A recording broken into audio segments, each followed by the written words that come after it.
Today's Insight takes us to Argentina. An 83-year-old woman met her grown grandson for the first time in many years this month. The reunion sparked celebrations across the country and elsewhere. It ended a 37-year search to find the child ripped from his mother as a baby and raised by others. It highlights a dark chapter in Argentina's history when a military dictatorship committed gross abuses to put down the political opposition. CCTV's Joel Richards has our Inside report. He grew up as Ignacio, but to his birth family, he has always been Guido. Earlier this month, at age 36, he met with his biological grandmother for the very first time. Estela de Carlotto heads the group The Grandmothers of the Plaza de Mayo. She has devoted much of her life to finding her grandson and helping other families in a similar situation. It dates back to the military dictatorship that began in 1976.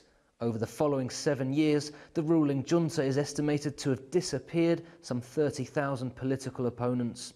Most were taken to detention centres, tortured and killed. Babies were taken from their parents and brought up by other families. The grandmothers organised and have searched for the missing children ever since. They believe they total at least 500. So far, they have located 114. Across Argentina, there were hundreds of clandestine detention centres during the dictatorship. Now, behind me is where one of those once operated. It's just a few miles from the Casa Rosada, the government house, and it's from detention centres where many of the missing grandchildren were taken from.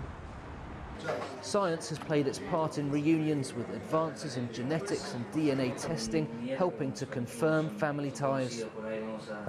They posed this challenge to me and another group of geneticists, saying, well, you have to find a solution.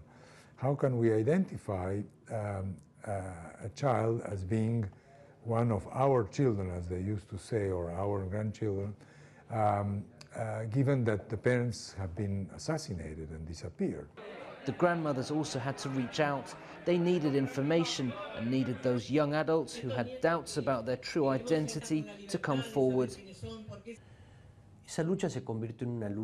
Their struggle has become the struggle of everyone. The grandmothers searched for everyone's grandson. That fight, that legacy they leave, is a legacy for the people of Argentina. He's now called Ignacio Guido.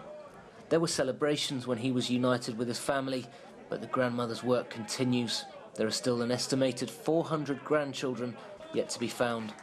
Joel Richards, CCTV, Buenos Aires.